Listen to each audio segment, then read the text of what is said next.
El estudio de hoy es un estudio que es el más básico en el desarrollo de la persona, sin la cual difícilmente nosotros podemos obtener el estar algún día en plena salvación.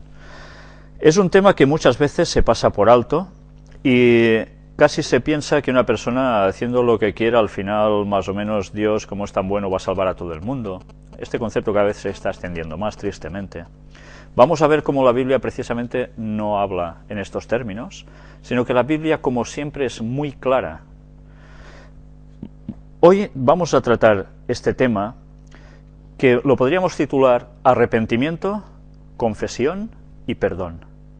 Tres palabras que engloban una forma de andar por un camino. El primer texto que vamos a buscar hoy es en el libro de Hebreos, capítulo 4 y versículo 12. Aquí nos hace una descripción de cómo la Biblia hace algo por nosotros, cómo la palabra de Dios hace algo en nosotros. Porque la palabra de Dios es viva y eficaz, y más cortante que toda espada de dos filos, y penetra hasta partir el alma y el espíritu, las coyunturas y los tuétanos, y discierne los pensamientos y las intenciones del corazón. Si nos damos cuenta, aquí se está haciendo una analogía, una comparación, entre la palabra de Dios, la Biblia, y una espada que corta por dos filos, por los dos lados. Cuando una espada está hecha así, entra profundamente, haciendo una gran incisión encima, en el cuerpo de la persona afectada, o ante cualquier objeto que pueda entrar muy adentro. Cuando se hace esto, como comparación, vemos cómo enseguida la Biblia coge una vez más el significado de las cosas y lo aplica. Primero nos hace una ilustración y luego nos lo aplica espiritualmente. Esto Jesús era el gran maestro en todo ello, ¿no? Con las parábolas. Pues, si nos damos cuenta en esta parte, en este versículo, nos dice que penetra hasta partir el alma y el espíritu, en lo más profundo de nuestro ser. ¿Y qué hace? Las coyunturas y los tuétanos. Nos está haciendo una descripción a nivel físico, a nivel espiritual, combinando las dos cosas, para querernos decir que va hasta lo más hondo de nosotros. ¿Qué es lo más hondo que tenemos? Las coyunturas, la junta entre los huesos, los tuétanos, lo que hay dentro de los huesos. Profundizas a tope. ¿Y qué termina haciendo? Discierne los pensamientos y las intenciones del corazón. Esto, dicho así, es muy fácil. Pero cuando cogemos el significado de esto, es que lo que está haciendo es desnudándonos totalmente. Nos hace ver cómo realmente somos. Cuando se habla de meditaciones, en el mundo oriental es muy peculiar que las meditaciones tienen otra trascendencia. En el mundo bíblico, discierne los pensamientos y las intenciones del corazón. Esta es la meditación del cristiano. Compararse con la palabra de Dios y darse cuenta de cómo realmente es uno. Cuando nosotros nos analizamos, comparándonos con lo que Dios quiere de nosotros, con su perfección, automáticamente, ¿qué vemos en nosotros? Fallos. Si somos sinceros, vemos fallos. ¿Y qué? ¿Nos vamos a conformar con los fallos que tenemos? Este tipo de meditación que nos muestra la palabra de Dios es la que luego nos tiene que llevar a hacer algún paso hacia adelante. Vamos a ir viendo todo esto con más detenimiento. Vayamos al libro de los Hechos de los Apóstoles, capítulo 11, y vamos a leer el versículo 18, donde hay algo muy, muy importante. A veces cuando hemos hecho algo malo, nos viene enseguida ese pensamiento de, la que he hecho. Y automáticamente viene un arrepentimiento, ¿no? Pero, ¿este arrepentimiento es algo que nos sale innato a nosotros? ¿Es algo instantáneo de nosotros? Este versículo nos va a desvelar algo muy interesante. Entonces, oídas estas cosas, callaron y glorificaron a Dios diciendo, y mirad que está en exclamación, de manera que también a los gentiles ha dado Dios arrepentimiento para vida.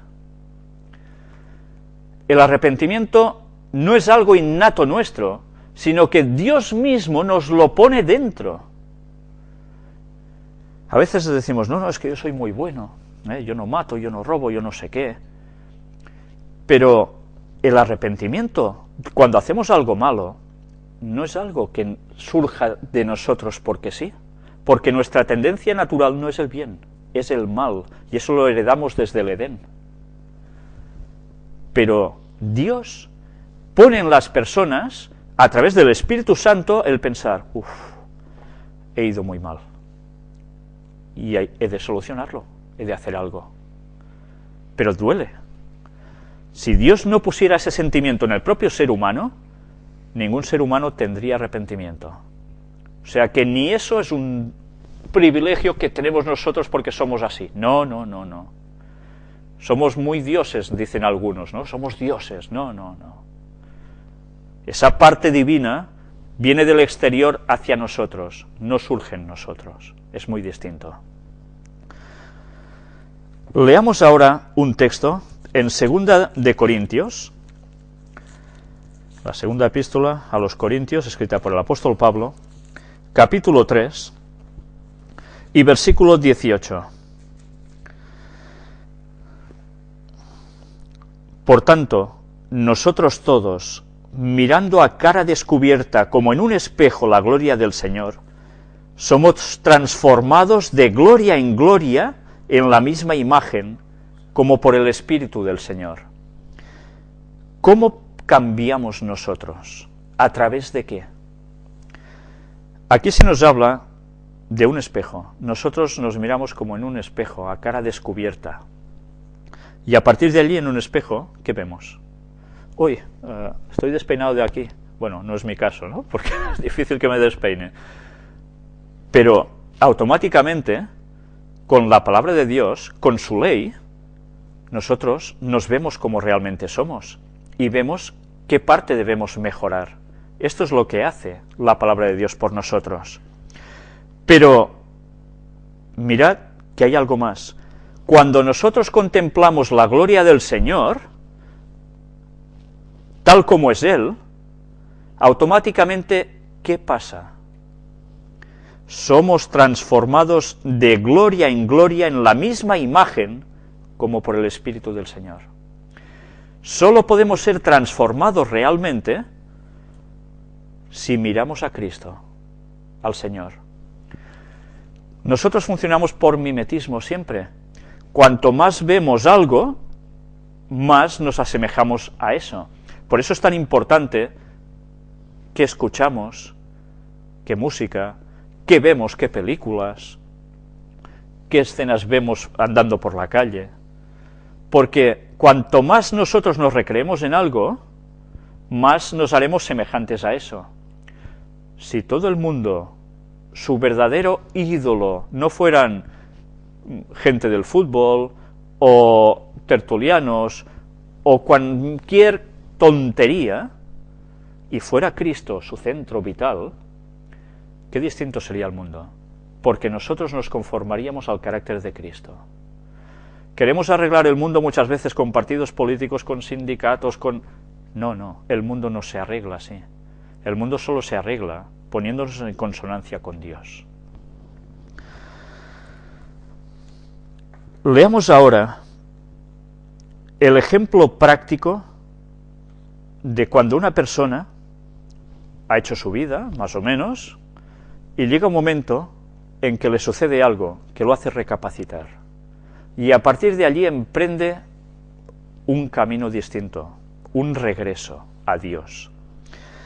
Leamos una parábola de Jesús, que es quizás, no sé si la más conocida, pero al menos una de las más conocidas, que se encuentra en el libro, en el Evangelio de Lucas, capítulo 15,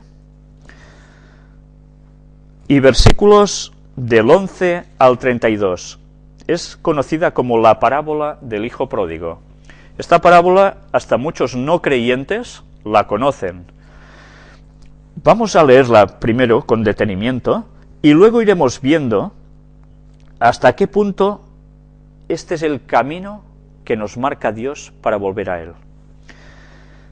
Cuando leamos esto, no pensemos solo en las personas que, mira, antes eran creyentes, pasaron a llevar una vida disipada totalmente y luego regresan a Dios. Esto puede ser aplicado a esto. Pero pensemos también en las personas que jamás han conocido a Dios en verdad. En personas que nunca han tenido el conocimiento de Cristo. Y que llega un momento en que también hay algo que les da el entendimiento y van a la casa de Dios. Vamos a leer esta parábola y luego iremos entrando en detalles con ella. Jesús, hablando, también dijo, un hombre tenía 2 hijos, y el menor de ellos dijo a su padre, Padre, dame la parte de los bienes que me corresponde, y les repartió los bienes. Mirad, el hijo se acerca y le pide al padre, dame lo que me corresponde. Y el padre, ¿qué dice? Anda, niño, cuando seas mayor ya te daré lo tuyo, cuando yo me haya muerto. ¿Las herencias se dan en vida? Muy difícilmente, ¿eh? Las herencias se dan cuando el padre ha fallecido. Este chico es muy atrevido, muy osado. Va a pedir lo que le pertocará en un futuro, ya dando a su padre por finiquitado. Y el padre le dice, no, niño, olvídate. No. Dice que el padre le repartió los bienes. Es un padre especial, ¿eh? Pero esto lo dice el menor de los hijos. No muchos días después, juntándolo todo el hijo menor, se fue lejos a una provincia apartada, y allí desperdició sus bienes viviendo perdidamente. Se llevó todo, imaginaros que se lleva todas sus posesiones y me voy. Ahora diríamos, se lleva su tarjeta de crédito de tal banco y del otro, y así ya va a todas partes porque tiene todo allí. Pues se llevó todo y vivió perdidamente. Y cuando todo lo hubo malgastado, vino una gran hambre en aquella provincia y comenzó a faltarle. Se lo ha gastado todo, de modos muy mal invertidos. Hay que vivir la vida, diríamos ahora, ¿eh? ¿Cuántas veces cuando hablamos con otras personas? La vida son 4 días, hay que vivirla, venga, mujeres, no sé qué, no sé cuánto, juergas. Esto los hombres, las mujeres más o menos lo mismo, no cambia mucho, ahora ya actualmente. Y, bueno, después llega un momento en que se le termina el dinero, se le acaban las amistades, se le acaban todos esos chupones, esas personas que son tan amigos tuyos cuando las cosas te van bien y que luego a la hora de la verdad, cuando las cosas cambian, esas amistades son vanas, totalmente absurdas, pero que te han llevado a la perdición. ¿Cuánta gente no se reúne con amigos y empieza a ponerse en droga? O a beber alcohol o a fumar, porque así, pues esto hace sociedad, hace el ser alguien entre... ¿Sí? Lo que están haciendo es llevarse a la perdición. Pues este chico más o menos en esos tiempos hizo algo parecido, aplicado a su tiempo, por supuesto. Y llega un momento en que el texto nos sigue hablando. Y ahora estamos en un momento que me he pasado la página.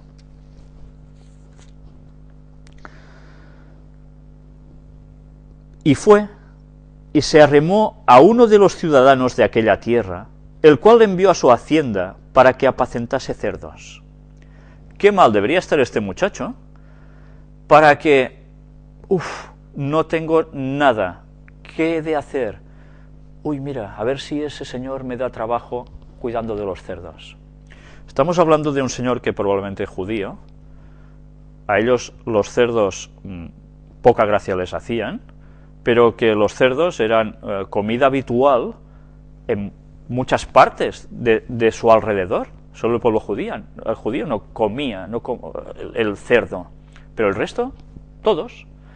Incluso ya sabemos que había judíos que tenían cerdos que ellos no consumían, pero luego eso les daba ganancia. El dinero, como siempre.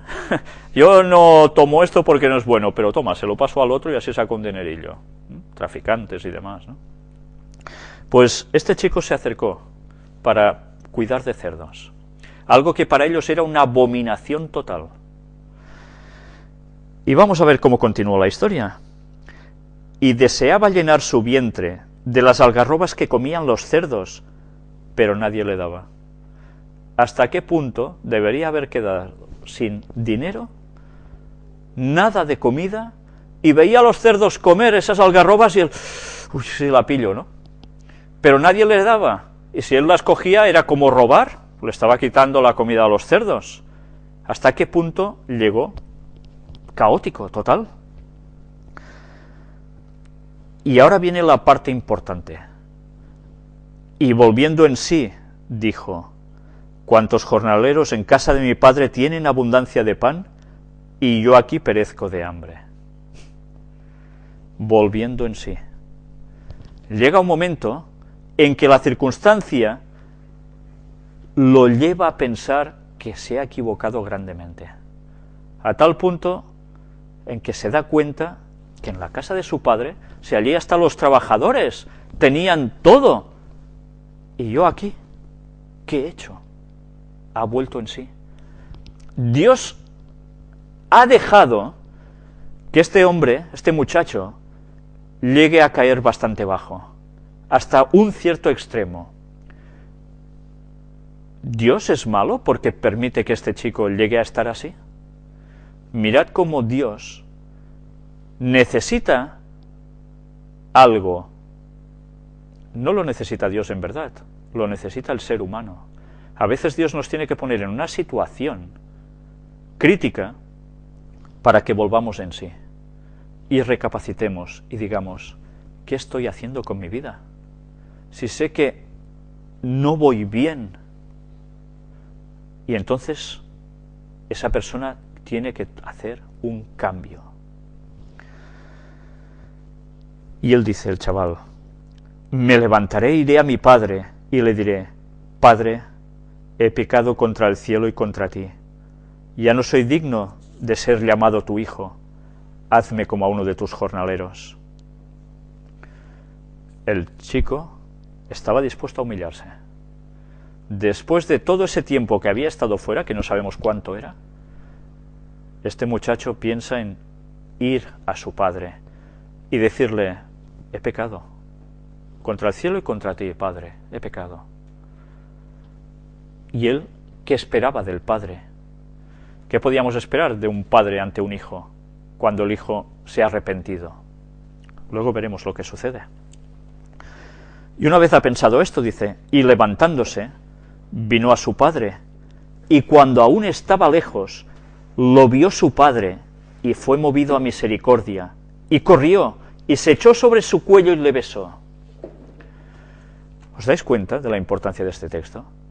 El chico va andando hacia su casa, por el camino que debería pensar: ¿cómo me va a recibir mi padre con todo lo que he hecho, que le he desgraciado la hacienda? Y se da cuenta de algo que lo sorprende. El padre está atento. El padre siempre está oteando el horizonte, pensando en ese hijo que antes estaba con él y se fue a la perdición. Y el padre lo ve ¿cuándo? ¿Cuando lo tiene aquí? No, lo ve de lejos. ¿Y qué hace? Movido a misericordia, el padre va corriendo hacia el hijo. ¿Y qué hace? ¿Le pega un guantazo? No. Como si no hubiese hecho nada a ese hijo, se echa sobre el cuello y le besa. Yo no sé si estáis pillando la imagen de ese Padre que es Dios, que hagamos hecho las tonterías que hayamos hecho, Él siempre está pendiente de nosotros, esperando ese regreso de su Hijo, ese regreso nuestro, de cada uno de nosotros. Y a tal punto que el amor que tiene olvida todo lo que hemos hecho. Y el hijo le dijo: Padre, he pecado contra el cielo y contra ti, y ya no soy digno de ser llamado tu hijo. Pero el padre dijo a sus siervos: Sacad el mejor vestido y vestidle, y poned un anillo en su mano y calzado en sus pies, y traed el becerro gordo y matadlo y comamos y hagamos fiesta. porque este mi hijo muerto era, y ha revivido, se había perdido y es hallado. Y comenzaron a regocijarse. ¿Ves en algún momento una recriminación del padre al hijo? ¿Sabéis? Esto a veces a mí me deja inquieto. Tantas veces nosotros recriminamos a Dios porque pasamos malas situaciones, que a veces es por nuestra propia culpa, a veces no, depende, y lo primero que hacemos, si Dios existiera, no pasaría esto. Una reacción muy típica en nuestro mundo común. Este chico se da cuenta de que hay cosas que le han sucedido y que le eran necesarias. Fue necesario que regresase en sí, que una situación le pusiera con confrontación de su vida, y así poder reaccionar. Dios sabía que eso era necesario. A veces Dios tiene que permitir que nosotros pongamos el pie en un cubo para que aprendamos una lección. Pero ¿cuántas veces nosotros directamente culpamos a Dios de las cosas? No somos conscientes de que en este mundo hay algo más.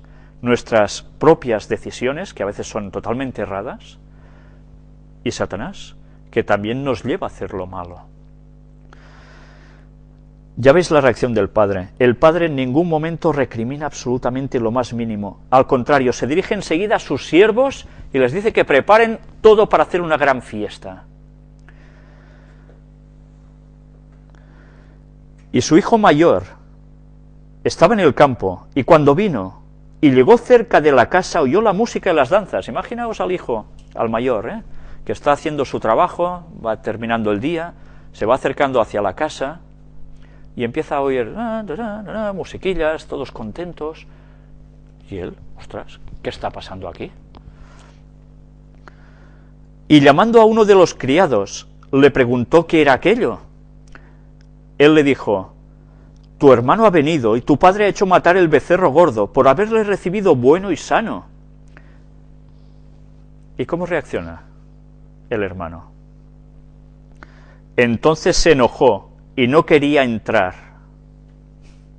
¿Qué reacción, Yo me imagino a uno de mis hermanos de sangre, haciendo una cosa así, y que él regrese a casa, mi padre contento, y yo recriminando algo. O si esto me sucediera a mí, vivir esa situación. Qué cosas, ¿no? ¿Cómo puede ser que el hermano, que se ha criado con él a saber cuántos años, actúe con ese rechazo? Hay algo muy interesante, como una analogía, y ahora me dirigiría quizás a gente de iglesias cristianas. Muchas veces hay miembros que pertenecen a una denominación, y llega un momento que por circunstancias o por lo que sea, esas personas se alejan, se van, ya no viven el cristianismo como teóricamente habían aprendido, y se pueden pasar quizás años fuera haciendo su vida, como se dice, ¿no? Y con el paso del tiempo, por circunstancias, resulta de que esas personas vuelven a esas iglesias. Y esto os lo digo porque yo lo he vivido, de ver personas que se habían alejado, luego regresar al cabo de años, y oír comentarios de teóricos hermanos decir, y ahora se ha pasado tantos años fuera, ahora vuelve, y ahora que nos querrá enseñar algo, y ahora querrá participar de lo nuestro, y ahora... ¿Esto es cristianismo en verdad? Esta actitud es la misma del hermano mayor. ¿Cómo se puede ser tan ruin? Pues ojalá no caigamos en esto, porque lo que deberíamos hacer es alegrarnos por el regreso de nuestro hermano. Pero mirad cómo precisamente cuando él se enoja, pasa algo, sucede algo. Él no quiere entrar. Salió por tanto su padre y le rogaba que entrase. El padre le pedía, no, alégrate, festejemos juntos. Mas él respondiendo dijo al padre: he aquí, tantos años te sirvo, no habiéndote desobedecido jamás, y nunca me has dado ni un cabrito para gozarme con mis amigos.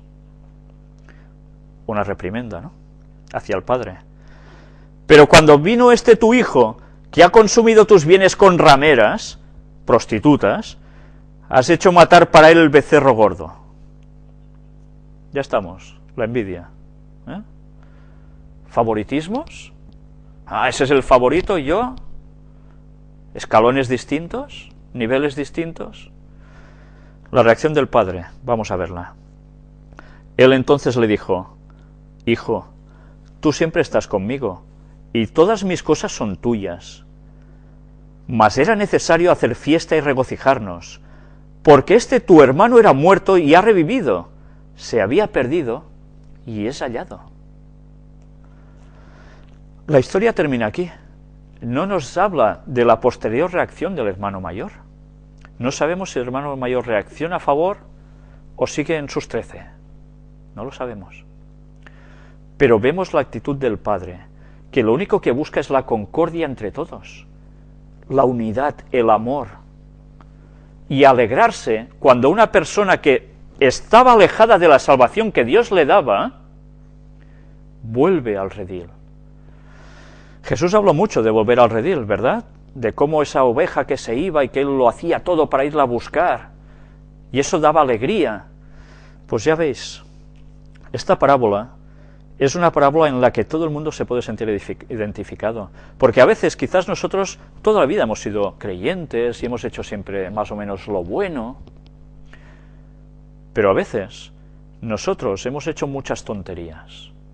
Yo el primero, cualquiera de nosotros habrá hecho. Pero todos nos podemos aplicar esta parábola, porque todos hay momentos en que volvemos en sí. Y entonces debemos reaccionar. ¿Cuántas veces no pecamos? ¿Cuántas veces no erramos? Debemos analizarnos y que Dios nos ilumine para entender de que estamos haciendo mal y cambiar totalmente. Ahora iremos viendo más sobre estos cambios. Hay una serie de pasos que nosotros debemos hacer para ir hacia Dios. Busquemos otro texto. En el libro de los Salmos, el más extenso de toda la Biblia, capítulo 139, y vamos a leer 2 versículos. Vamos a ver un primer paso que los textos bíblicos nos hablan para llegar a volver a Dios. Salmo 139, versículos 23 y 24. Examíname, oh Dios, y conoce mi corazón. Pruébame y conoce mis pensamientos, y ve si hay en mí camino de perversidad, y guíame en el camino eterno. Para mí es un texto precioso, la verdad. Está escrito tan poéticamente, pero es tan profundo. La persona tiene que ser consciente de que se tiene que poner en sintonía con Dios y permitirle a Dios que nos examine. Dios no necesita nuestro permiso para examinarnos, nos conoce de sobra, pero tiene que haber esa disposición nuestra para que Dios nos haga ese escáner y nos diga: mira, pam, de aquí fallas, de aquí fallas, de aquí fallas. Y nosotros, a partir de allí, es cuando hemos de empezar a hacer un cambio en nuestras vidas. Si el texto dice: pruébame y conoce mis pensamientos, yo no sé si vosotros, con la vida que estáis llevando, os lo digo a vosotros, pero también me lo digo a mí, si tuviera a Jesús delante, que tenía la capacidad de saber cómo éramos cada uno de los que estaba delante suyo en ese tiempo, ¿qué sacaría de nuestros pensamientos? ¿Nos sentiríamos limpios delante de Él? ¿O habría cosas que nos avergonzaríamos totalmente? Yo creo que difícilmente ninguno de nosotros puede decir: no, que me examine debajo, que yo estoy más limpio. Pues esto, el que escribió el Salmo, lo tenía muy claro. Él quería que Dios lo examinara. Y aunque nos duela, ese examen va a ser para nuestro beneficio, y aunque nos avergüence. Y si tenemos camino de perversidad, dice, y guíame en el camino recto. Esa meditación es la que funciona, no otra, de ninguna fuerza de cosmos penetrando en nosotros, ni nada parecido. No, esta es la parte buena que Dios nos dice que hemos de seguir. Hay otro paso que también se encuentra en los Salmos, capítulo 51, y vamos a leer del 1 al 13. Es un salmo escrito por el rey David, cuando precisamente hizo un pecado gravísimo, hizo asesinar a un soldado muy fiel que él tenía, que le tenía una gran lealtad al rey David, y lo hizo asesinar porque antes ya había cogido a la esposa de este señor, de este soldado. Y luego, además, para quedarse totalmente limpio, lo hace asesinar, se la lleva y finalmente ya se queda con ella. Y así, bueno, parece que no ha pasado nada. Dios, evidentemente, lo sabe todo. Y utiliza un profeta llamado Natán, que no va directamente al rey David y le dice, has hecho esto, lo otro y lo otro, y te vas a fulminar. No, no le dice nada de esto. Le habla con una sutileza impresionante, de la cual nosotros deberíamos aprender cuando hemos de decir algo a los demás. Le habla a través como de una parábola, y llega a un punto en que, bueno, esa parábola la podéis encontrar en los textos, es preciosa, ver el modo en que el profeta le está iluminando para que se dé cuenta de la situación. Él había quedado tan encegado por el pecado que ni reaccionaba, ni pensaba ni si eso estaba bien, ni si estaba mal ya. Y el profeta Natán le prepara una trampa, en cierto modo. Le habla de alguien que tenía una ovejita, un pobre, que era una ovejita que la quería tanto, la tenía como si fuera su hija. Imaginaros esa relación que a veces hay entre una persona y un animal, ¿no? Tan intensa. Pues esta ovejita para él era todo. Y hay al lado, cerca, un ricachón. Esos señores que tienen todo el ganado que quieren en esa época, vale. Y resulta que a ese señor que tiene tanto, se le ocurre hacer algo, montar una fiesta. Y no se conforma con algo de su ganado, sino que va, le quita la ovejita que tanto amaba a ese señor, y se acaba la ovejita. Cuando el rey David oye esto, esta historia que el profeta le cuenta, el rey David se enoja muchísimo y da una sentencia sobre el que ha hecho eso, indignado a tope. Y el profeta Natán le dice, tú eres ese hombre. David, ¿qué hace?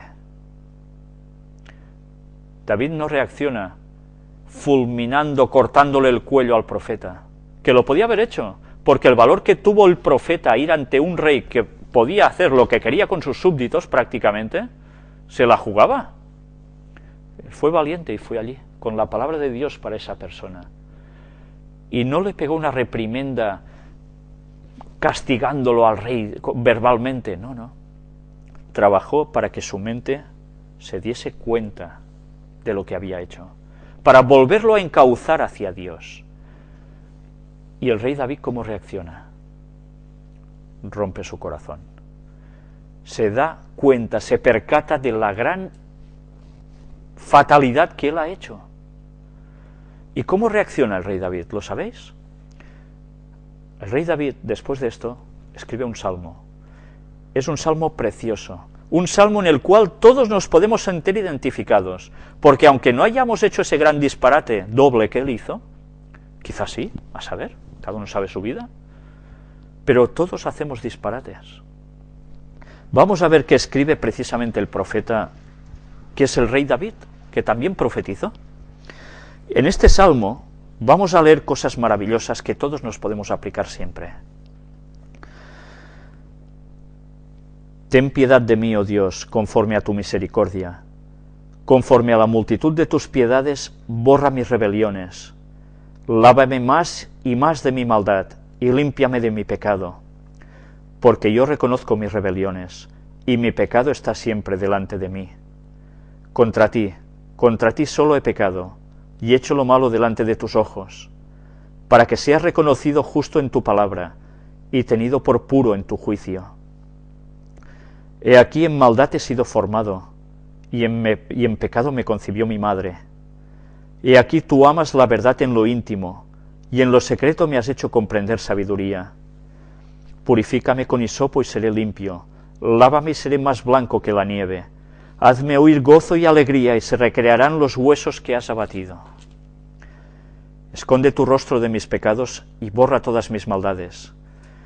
Crea en mí, oh Dios, un corazón limpio, y renueva un espíritu recto dentro de mí.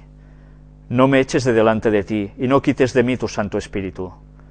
Vuélveme el gozo de tu salvación, y espíritu noble me sustente. Entonces enseñaré a los transgresores tus caminos, y los pecadores se convertirán a ti. Yo no sé si lo veis realmente precioso. Este hombre se humilló ante Dios. Se dio cuenta de la magnitud de lo que había hecho. Y yo me lo imagino escribiendo esto con unas lágrimas tremendas. Ya sabéis que David era un hombre muy temperamental. Cuando él escribió esto estaba totalmente roto. Pero él, ¿qué hizo? ¿Se suicidó? No, el rey David no se suicidó por eso. El rey David pidió perdón a Dios. ¿Y quedó así, solo pidiendo perdón y ya está? No. El rey David hizo un cambio en su vida. Y de eso debemos aprender todos. Porque si personas que han llegado a tal extremo de maldad son capaces de cambiar, ¿cómo no lo podemos llegar a hacer el resto de la población, que quizás no hemos llegado a ese punto que nos parece tan extremo? Pero Dios nos puede guiar a todos. Hay otro paso en el Salmo capítulo 32 y versículo 5, que es muy importante. Mi pecado te declaré, y no encubrí mi iniquidad. Dije, confesaré mis transgresiones a Jehová, y tú perdonaste la maldad de mi pecado. Mi pecado te declaré, y yo no lo encubrí. ¿Está hablando de mis pecados en plural? No, está hablando en singular. Lo cual quiere decir que nosotros debemos pedir perdón por los pecados que somos conscientes que hemos cometido, sea el que sea individualmente. ¿Cuántas veces se hacen oraciones de esas de Señor, perdona mis pecados? Y ya está. Claro, hay pecados que son conscientes, otros casi inconscientes. Pero Dios sabe que cuando hay alguno que nosotros hemos notado de verdad que hemos puesto la pata, ese pecado nos tiene que doler.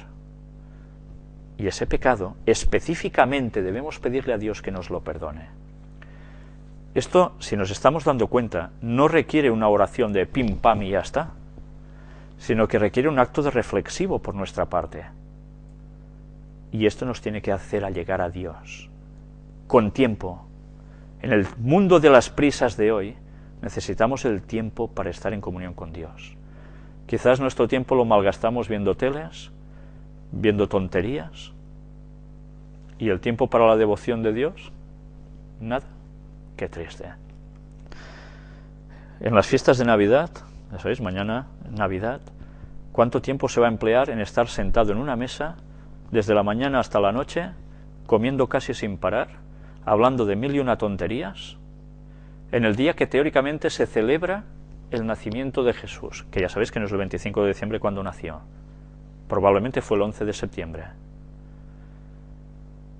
Y en cambio, ¿cuánto tiempo estas personas van a dedicar a reflexionar, a pensar en ese hecho que dicen que recuerdan del nacimiento de Jesús, a analizar sus vidas y a cambiar? ¿Cuántas discusiones tontas no se generan a veces, y discusiones fuertes a veces entre familias, en una mesa de Navidad? Pues bien, debemos reflexionar mucho, porque la palabra de Dios con nosotros es muy clara. El libro que viene después de Salmos, Proverbios, escrito por el rey Salomón, el hijo precisamente del rey David, nos da otro paso más que debemos seguir. Proverbios capítulo 28 y versículo 13. El que encubre sus pecados no prosperará, mas el que los confiesa y se aparta alcanzará misericordia. Está muy bien que nosotros confesemos nuestros pecados a Dios. Ya vimos en un estudio anterior que el pedir el perdón de los pecados no debe ser a un sacerdote, ni a una virgen, ni a un santo. Debe ser a Dios, porque Dios es el ofendido por nuestros pecados, porque Él hizo la ley y nos creó. Y Él es el que nos va a dar el perdón. No tiene que ser nadie humano como nosotros que debe hacerlo cuando es algo que es nuestra relación íntima con Dios. El perdón a los hermanos o a la gente de nuestro alrededor debemos hacerlo si en algo hemos afectado a los otros. Pero cuando hay algo que a veces es para nosotros, es a Dios que le hemos de pedir ese perdón. Pero si os habéis fijado, en este texto nos decía que no solo debemos pedir perdón. ¿Qué nos dice el texto? Mas el que los confiesa y se aparta, alcanzará misericordia. Por tanto, después de la confesión del pecado, debe haber un rechazo a ese pecado y apartarse de él. No ir, mira, pues ahora vuelvo a hacerlo, y vuelvo a hacerlo, y vuelvo a hacerlo. ¿Sabéis? Pecar una vez sobre algo puede ser duro en un principio. La conciencia, ¿eh? Pero la segunda vez va a ser más fácil. Y la tercera mucho más que la segunda. Porque la conciencia la vamos pisando. Y llegamos a ver como algo normal cosas que en verdad son pecado. Y que nos están afectando nuestros procesos mentales para llegar a ser de verdad cristianos y estar en comunión con Dios. Y a veces no lo valoramos lo suficiente. Hemos de pedir perdón, pero nos hemos de apartar de ese pecado. Si no, ¿qué queremos? ¿Tomarle el pelo a Dios? Otro texto, Primera de Juan, es la primera epístola de Juan, no el Evangelio de Juan, casi al final de nuestras Biblias, capítulo 1 y versículo 9. Si confesamos nuestros pecados, Él es fiel y justo para perdonar nuestros pecados y limpiarnos de toda maldad. Podemos pedirle a Dios el perdón de los pecados. ¿Y Dios qué hace? No te perdono. ¿Hace esto Dios? Dios es fiel y justo y puede limpiarnos de toda maldad. Dios no nos rechaza.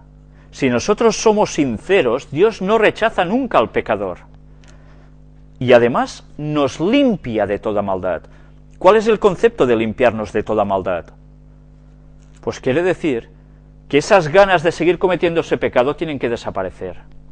Y Él lo va a generar también en nosotros ese rechazo. Pero además nos va a limpiar de ese pecado como si no lo hubiésemos hecho.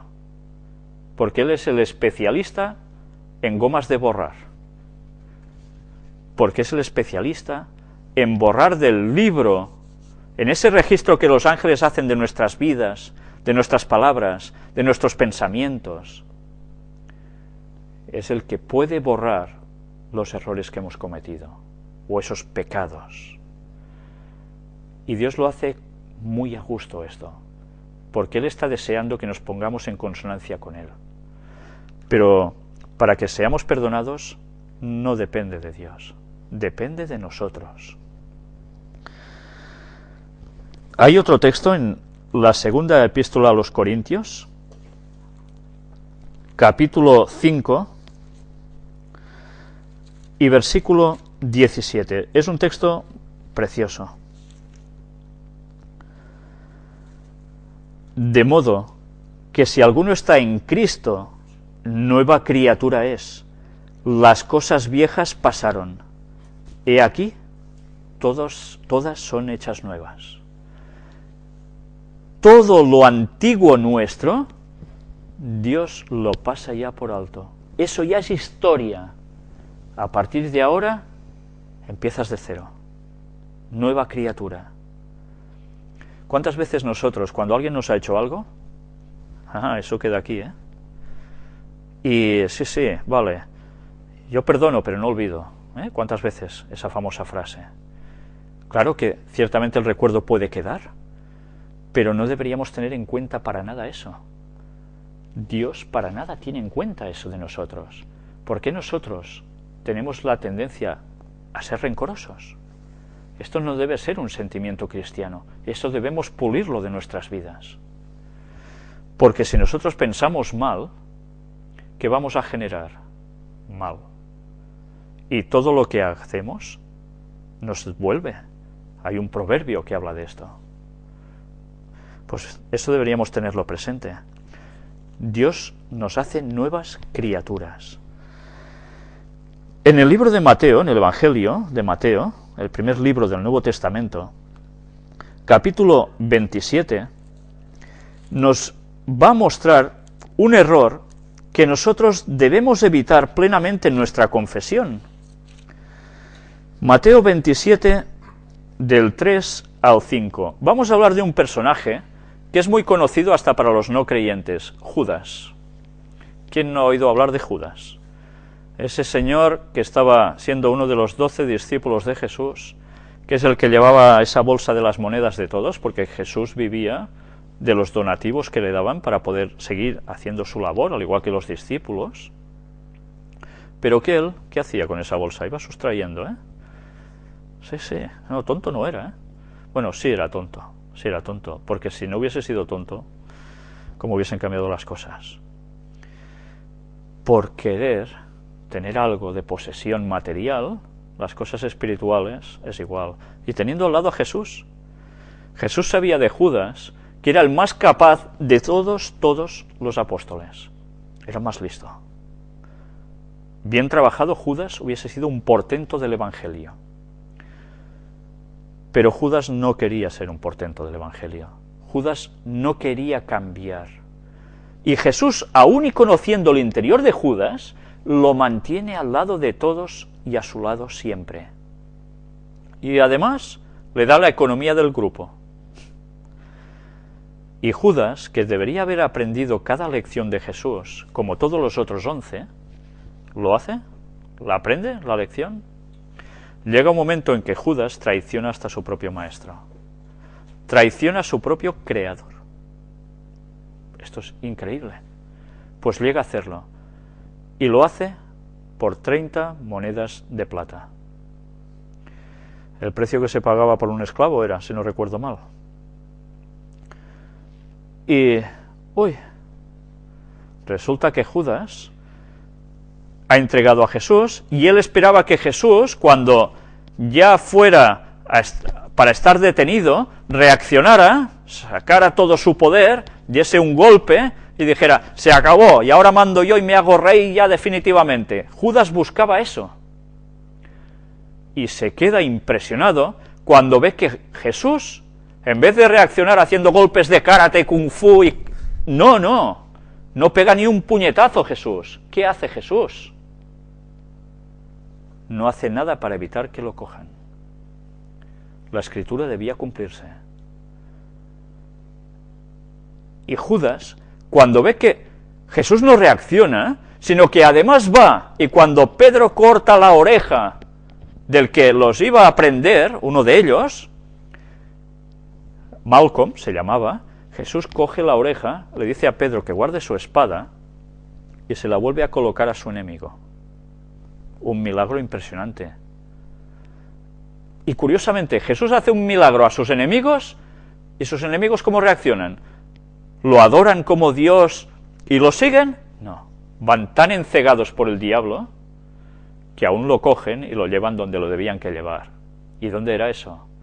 A juzgarlo, ilegalmente por la noche cuando no tocaba, maltratarlo y llevarlo a la condenación. Y resulta que Judas, cuando ve toda esa escena, arrepentido, coge esas monedas de plata, va hacia los fariseos, que son los que habían instigado por detrás para prender a Jesús, con mentiras, y arroja les da las monedas. ¿Y los otros qué le dicen? No, allá tú. Tú ya has hecho tu parte, ahora ya nosotros, ¿qué nos importa? Él arroja las monedas allí. Pero ¿cómo reacciona Judas? ¿Judas corre amargamente a pedirle perdón a Dios? ¿Judas va a cambiar su vida? ¿O cómo reacciona Judas? Creo que todos sabéis cómo termina Judas, ¿no? Mateo 27, del 3 al 5. Entonces Judas, el que le había entregado, viendo que era condenado, devolvió arrepentido las 30 piezas de plata a los principales sacerdotes y a los ancianos, diciendo: yo he pecado entregando sangre inocente. Mas ellos dijeron: ¿qué nos importa a nosotros? Allá tú. Y arrojando las piezas de plata en el templo, salió y fue y se ahorcó. Este fue el fin de Judas, que ya sabéis que después se rompe la soga, cae y se revienta. Y así termina Judas, uno de los 12 apóstoles de Jesús, que había estado 3 años y medio a su lado, el más capaz de los apóstoles. Pues bien, este es el arrepentimiento que nosotros debemos tener. Este es el arrepentimiento de la desesperación total, de que Dios no nos va a perdonar porque la hemos hecho tan grande. Vamos a ver ahora otro caso, también de un discípulo de Jesús. Lo conocéis, se llamaba Pedro, el que dicen que fue el iniciador de la Iglesia cristiana católica y romana. Mentira, mentira. Pero Pedro era verdaderamente uno de los discípulos de Jesús. ¿Y qué hace Pedro también? Vamos a leer el texto en el libro de Lucas, capítulo 22. ¿Sabéis? Cuando he visto películas sobre la vida de Jesús, nunca ha habido una escena clara en este aspecto, pero es una escena que cuando la lees es maravillosa. Vamos a leer todos estos versículos del 52 al 62 para coger la situación en la que sucede todo y ver además la reacción de este hombre. Y Jesús dijo a los principales sacerdotes, a los jefes de la guardia del templo y a los ancianos que habían venido contra él: ¿como contra un ladrón habéis salido con espadas y palos? Esto dice Jesús. Habiendo estado con vosotros cada día en el templo, no extendisteis las manos contra mí, mas esta es vuestra hora y la potestad de las tinieblas. ¿Quién es la potestad de las tinieblas? Satanás. Él sabía que Satanás estaba utilizando a esas personas para hacer la peor de las labores. Iban a por Cristo. Y prendiéndole, le llevaron y le condujeron a casa del sumo sacerdote, y Pedro le seguía de lejos. Ya os podéis imaginar la escena. Pedro le seguía de lejos. Cuando han prendido a Jesús, Pedro le sigue de lejos. ¿Cómo puede ser? Pues porque, ¿qué hicieron los apóstoles, los discípulos de Jesús, en esos momentos que lo detenían? Aprovechando que era oscuro, ¿qué hacen? ¿Se quedan con él? No, se esconden, huyen. Pedro, sí, se ha ido, pero lo está siguiendo de lejos, está viendo que llevan a Jesús hacia un lugar, y él, entre árbol y árbol, entre lugar y lugar, se va acercando, va siguiendo. Y habiendo ellos encendido fuego en medio del patio, se sentaron alrededor, y Pedro se sentó también entre ellos. Toma, Pedro ya se ha colado por allí, ¿eh? Hay una fogata y él se acerca allí y se sienta allí. Pero una criada, al verle sentado al fuego, se fijó en él y dijo: también éste estaba con él. Pero él lo negó diciendo: mujer, no lo conozco. ¿Qué hizo Pedro? Mintió. Estaba negando a su maestro. Un poco después, viéndole otro, dijo: tú también eres de ellos. Y Pedro dijo: hombre, no lo soy. 2 mentiras ya, 2 negaciones. Como una hora después, otro afirmaba diciendo: verdaderamente también este estaba con él, porque es Galileo. Por el acento lo conocían. Ahora aquí en España se conoce el que es catalán, el que es vasco, el que es andaluz, porque hay distintos dejes.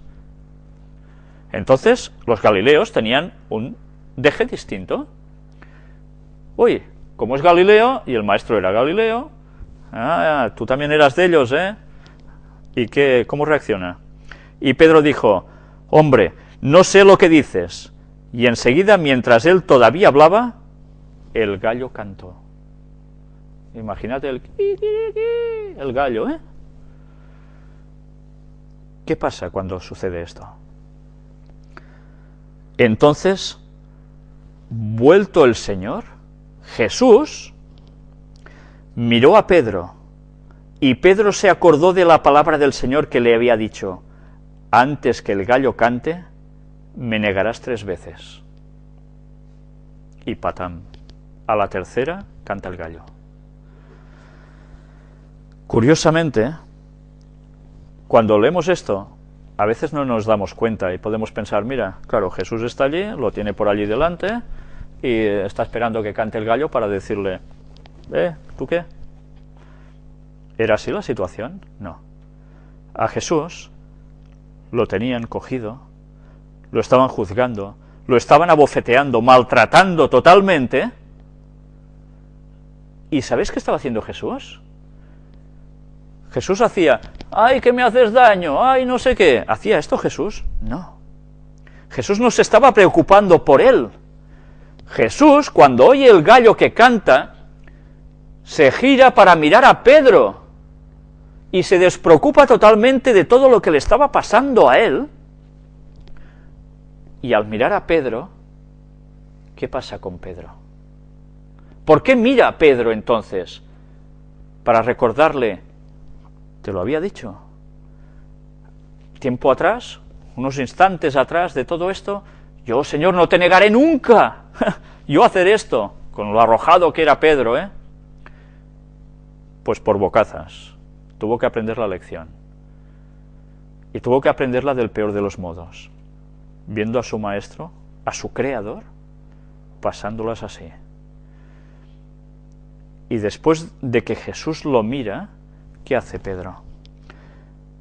Y Pedro, saliendo fuera, lloró amargamente. ¿Por qué creéis que Pedro hizo esto? La mirada de Jesús no fue una mirada de, ¡oh, te voy a fulminar! ¿Sí? ¿Esa era la mirada de Jesús? ¿Eso es lo que partió el corazón de Pedro? No. La mirada de Jesús, aislándose de lo que le estaba sucediendo a él, era estar pensando en la salvación de Pedro.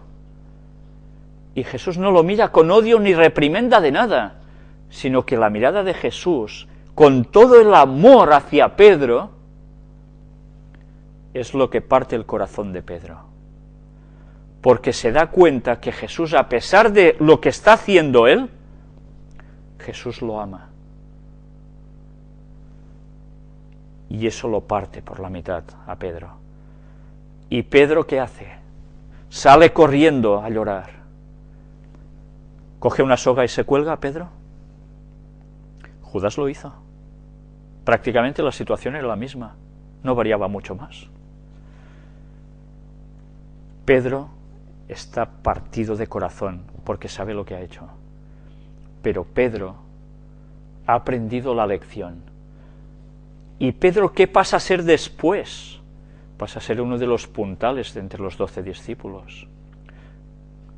Solo hay uno que lo supera grandemente, quizás, por la magnitud de todo lo que hizo, y fue el que se añadió después a los 12 discípulos, que fue el apóstol Pablo.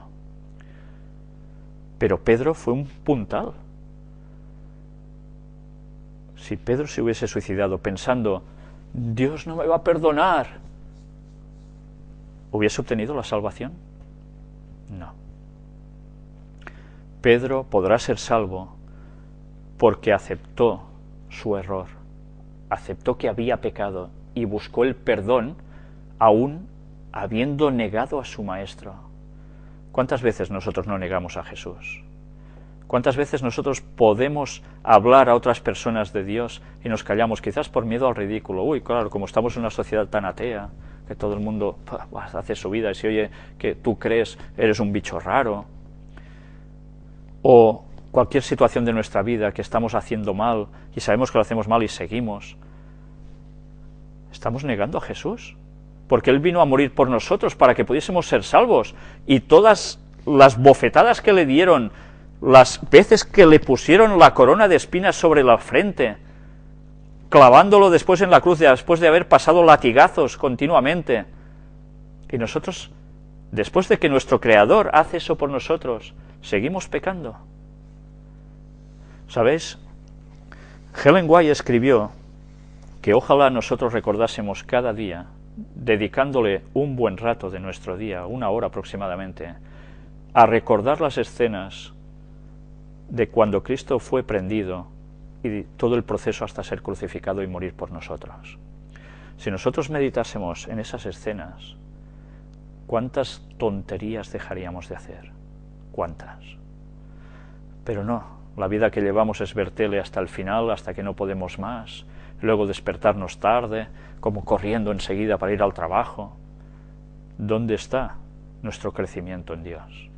¿Cómo queremos cambiar y querer que la gente vaya a Cristo si nosotros mismos no hacemos cambios en nuestra vida?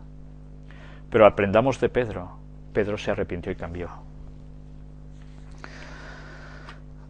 A veces el perdón puede llevar, o el arrepentimiento que podamos sentir, nos puede llevar incluso hasta el ayuno. El ayuno es una forma de contrición, de estar mal, donde tú sabes que hay algo que te está haciendo sentir mal. ¿Qué nos pasa normalmente cuando tenemos un grave problema?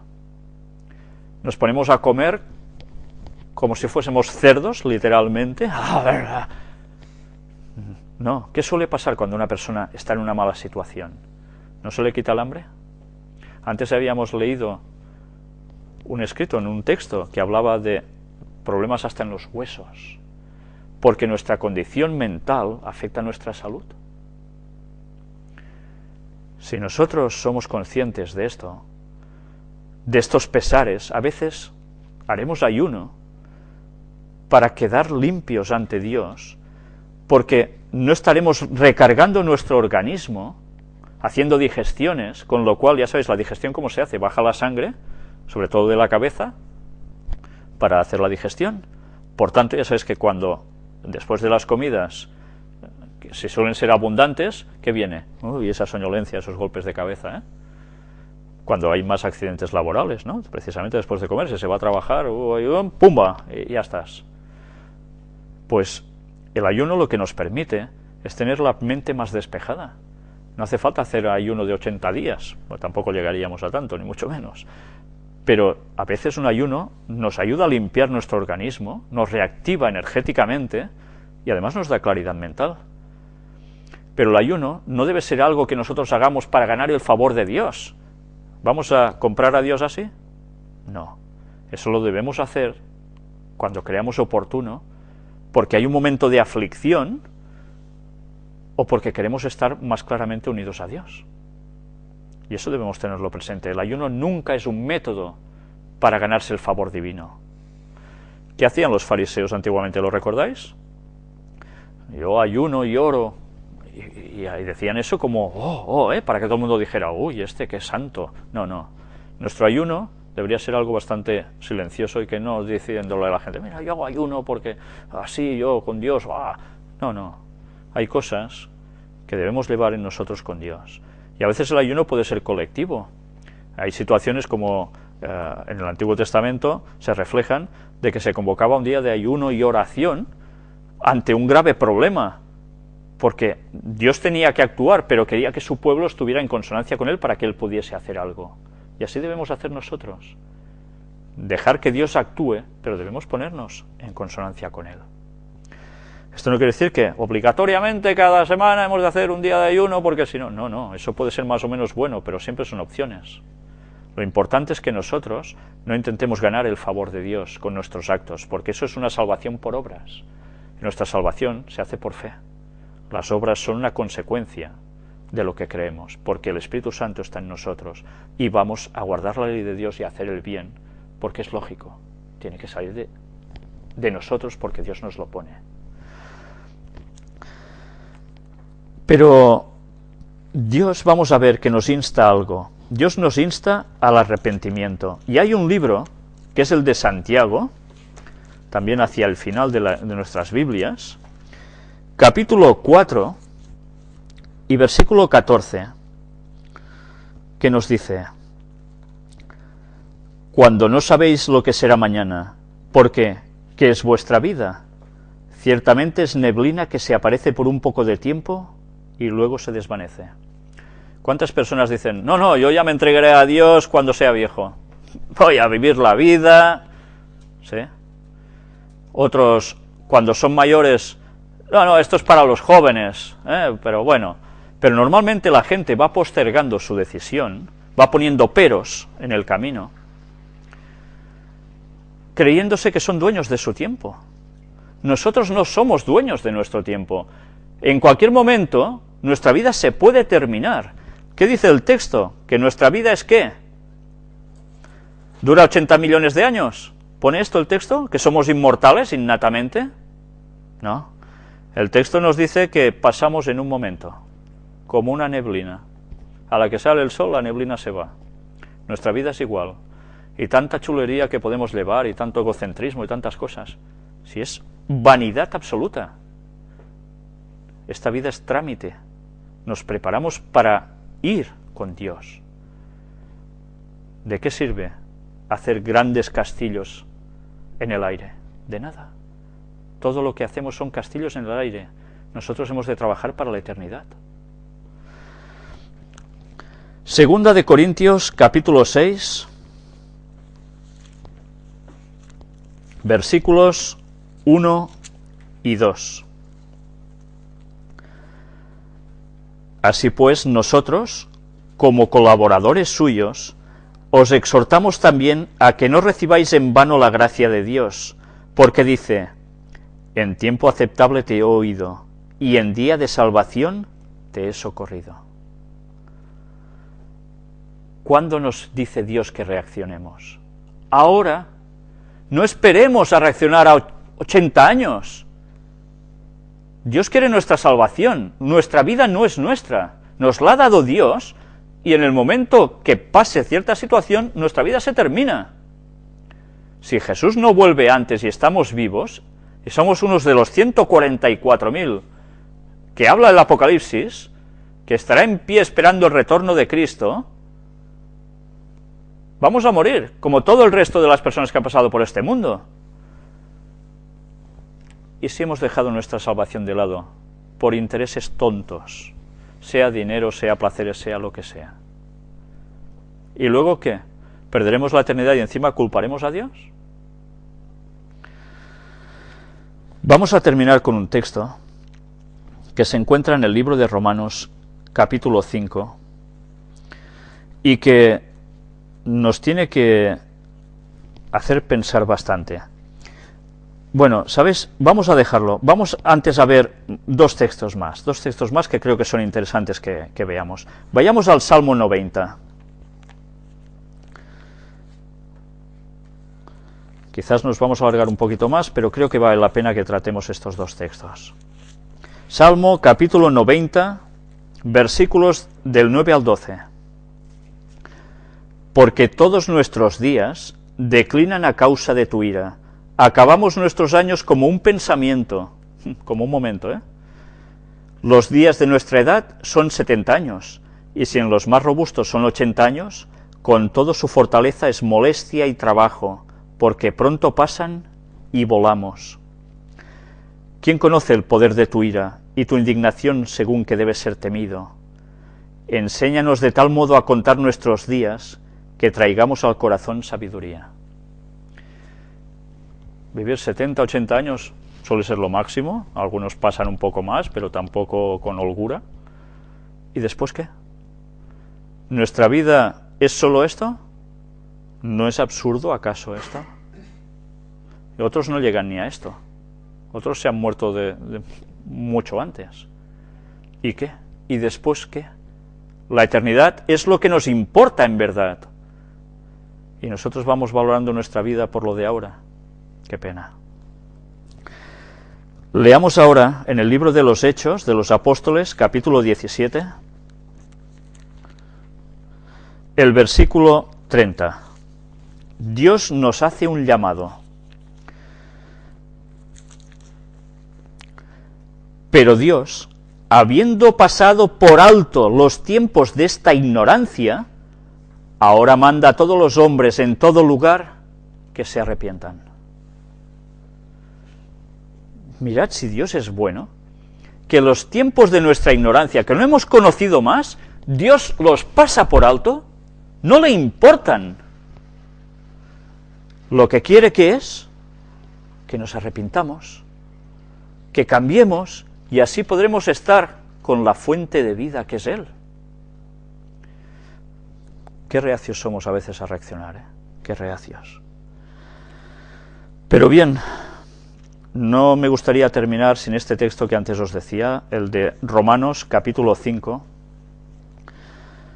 que es quizás, bueno, otro de los textos preciosos de verdad. Capítulo 5, versículo 1. Justificados pues por la fe, tenemos paz para con Dios por medio de nuestro Señor Jesucristo. La paz que tanto el mundo busca. Paz de conflictos, paz familiar, paz personal.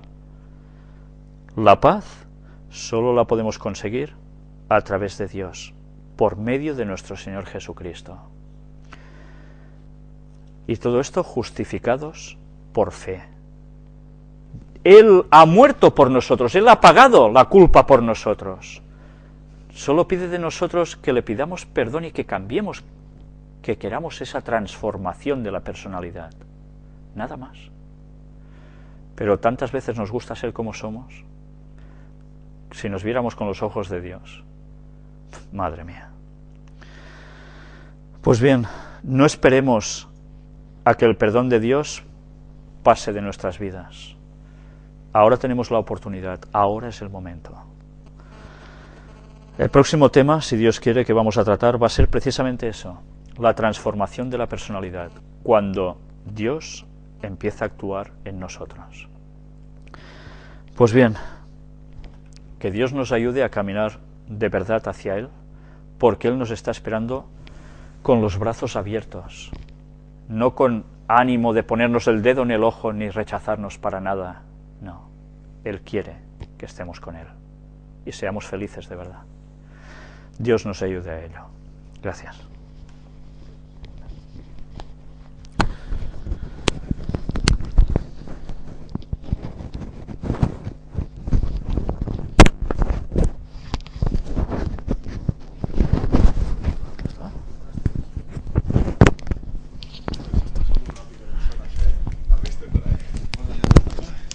Ja puedo anar a dormir.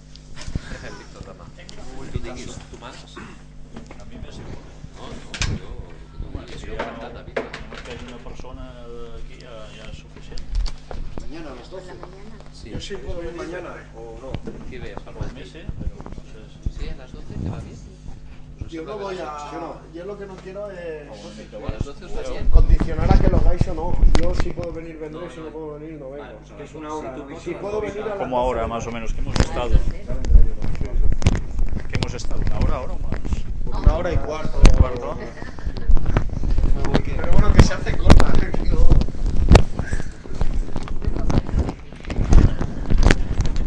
Bueno, mañana hay familia no.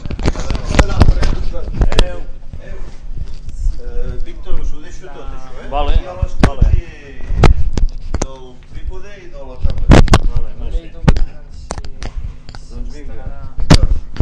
Ai, el mòbil. Tu o algú? No, ho deixarem igual. Bueno, alguna cosa que trauré, perquè no. Per demà fer No sé l'estudi. si ha trucat algú més o què. No crec que siguem... Ho fem aquí mateix. Una llamada perdida que no he Si sentit. puc venir demà ja ho... Víctor, què m'ha dit això? No sé si és de...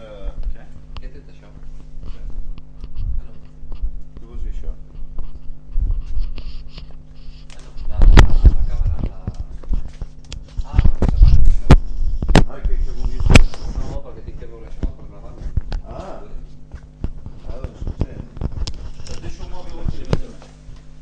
fins demà, doncs, va?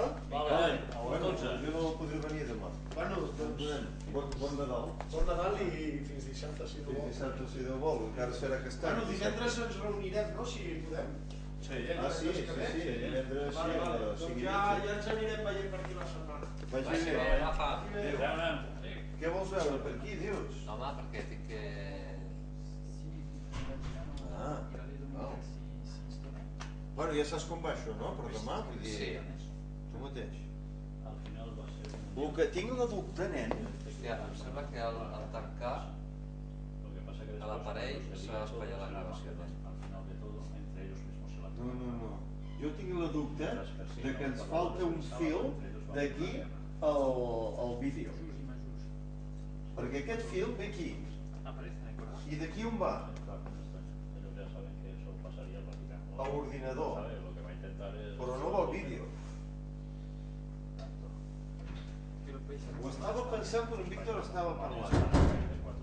I em fa l'efecte que això havia d'haver anat connectat al vídeo. Que l'Oriol em penso que va connectar el fil d'aquí al vídeo. Saps què vull dir? Ara el so no estarà enregistrat.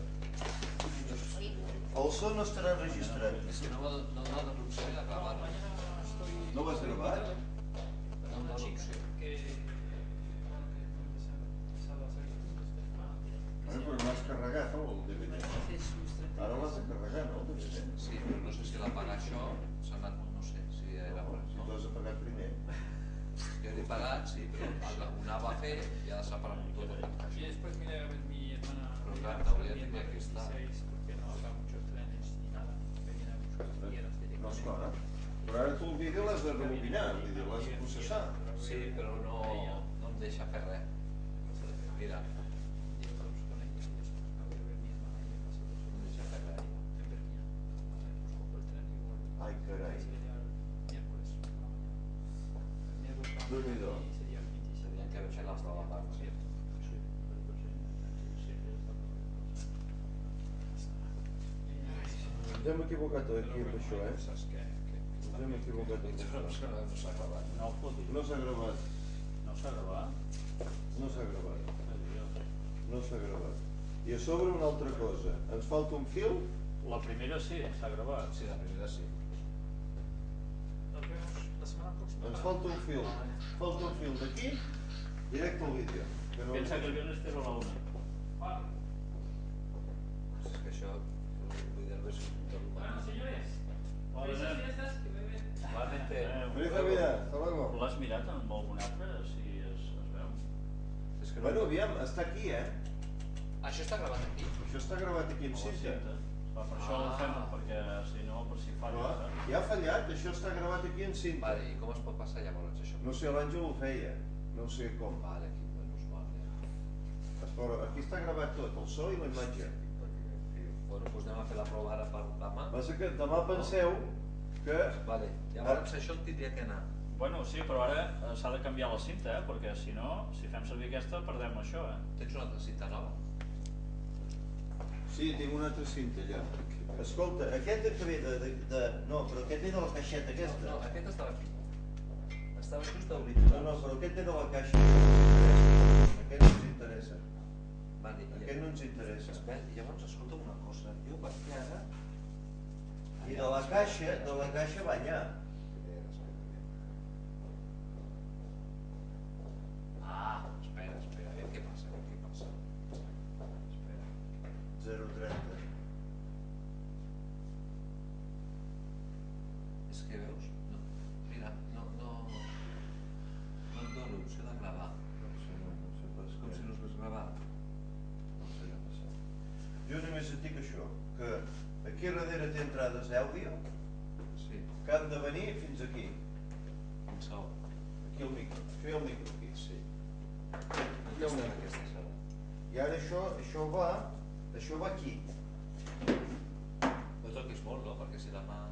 No, aquesta és prou. Hòstia, no sé, Josep, tio, és que jo d'això no Això ha d'anar al revés. Mira, el que ara està aquí Sí. hauria d'anar al vídeo i això hauria d'anar endollat aquí. Està al revés, això. Fes-ho. Veus? això ha d'anar al vídeo Això hi i provem ara. això s'ha de treure i posar aquí, perquè aquest cable és el mateix, no? Vale, això i ho provem. Està al revés, això. Això m'ho va endollar l'Àngel de pressa i potser va equivocar. Això ha de venir aquí. Això ha de venir aquí.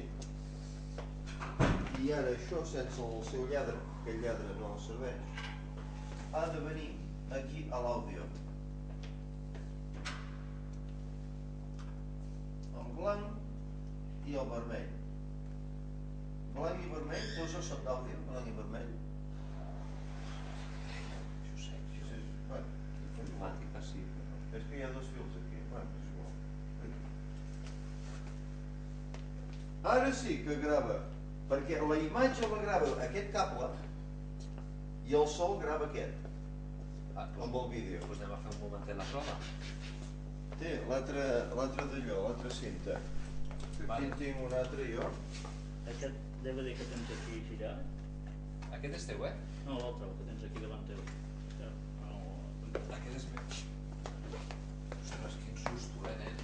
No, aquí està gravat, vull dir que tranquil Quin susto. que està aquí gravat. Així, aquest que tinc jo aquí, quin és? Aquest és el d'ara. principi, sí. Ah, el primer, Sí. Vale. Vale, i aquest està gravat i té una altra cinta. Sí, no, això... Però ja...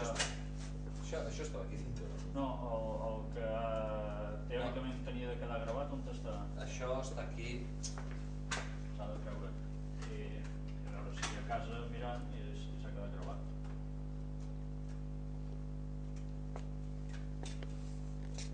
És que és curiós perquè no el volen ni treure, tio. Això ja havia passat alguna vegada.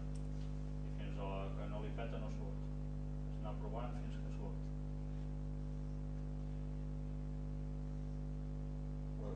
Ja està gravat. No es faci malbé, si s'ha quedat gravat, no apretem res per gravar. No, apreto el stop.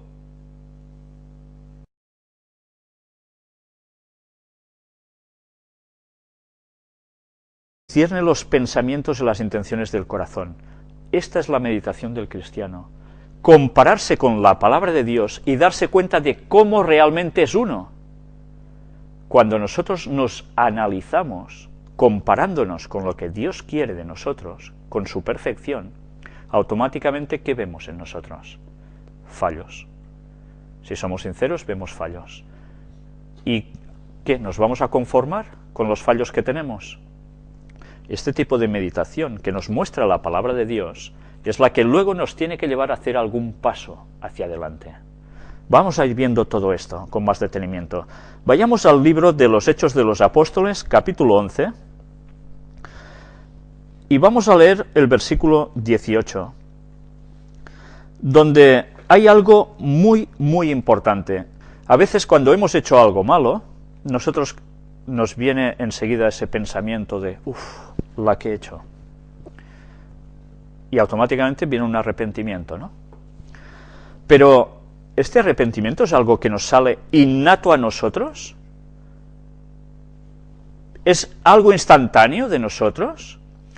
Este versículo nos va a desvelar algo muy interesante.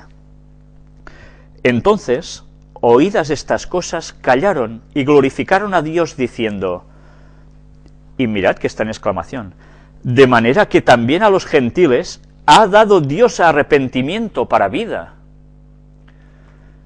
El arrepentimiento no es algo innato nuestro, sino que Dios mismo nos lo pone dentro. A veces decimos, no, es que yo soy muy bueno, yo no mato, yo no robo, yo no sé qué. Pero el arrepentimiento, cuando hacemos algo malo, no es algo que surja de nosotros porque sí, porque nuestra tendencia natural no es el bien, es el mal, y eso lo heredamos desde el Edén.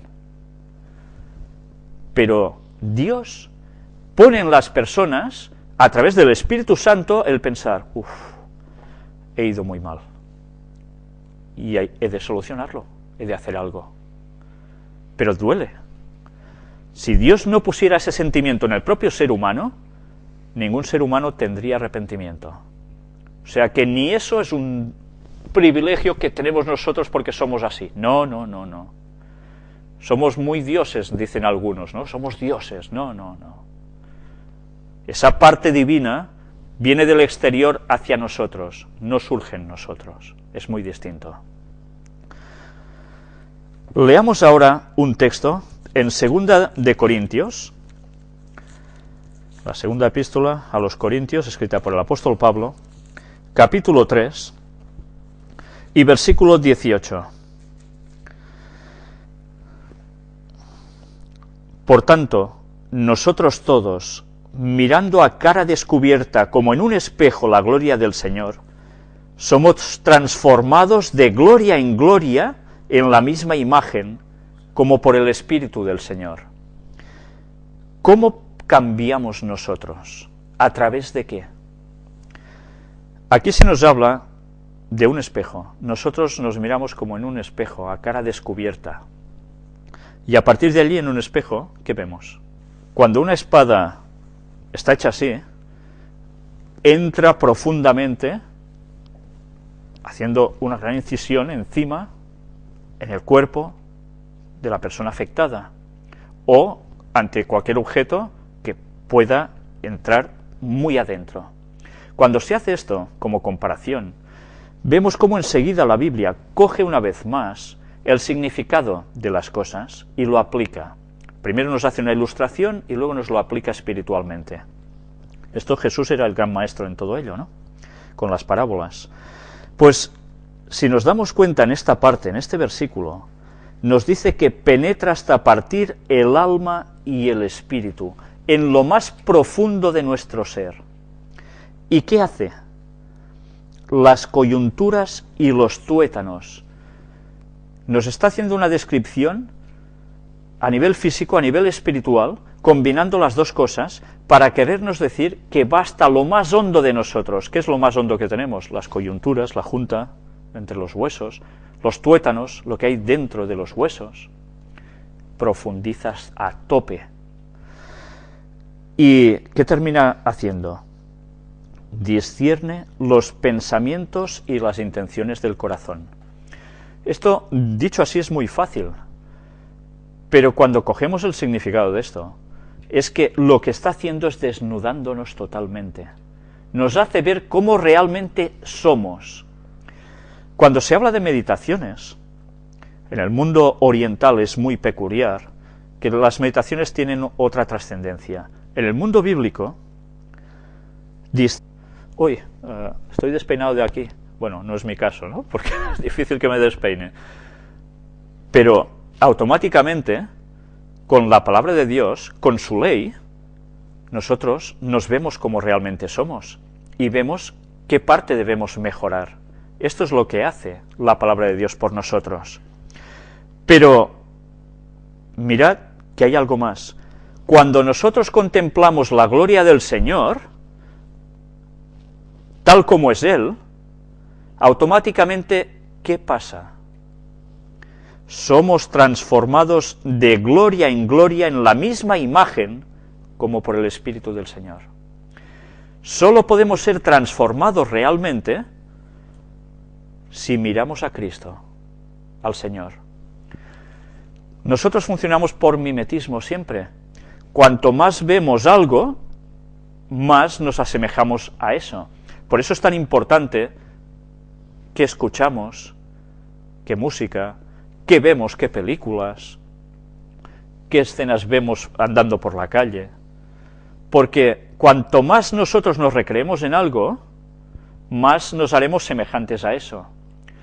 Si todo el mundo, su verdadero ídolo, no fueran gente del fútbol, o tertulianos, o cualquier tontería, y fuera Cristo su centro vital, qué distinto sería el mundo, porque nosotros nos conformaríamos al carácter de Cristo.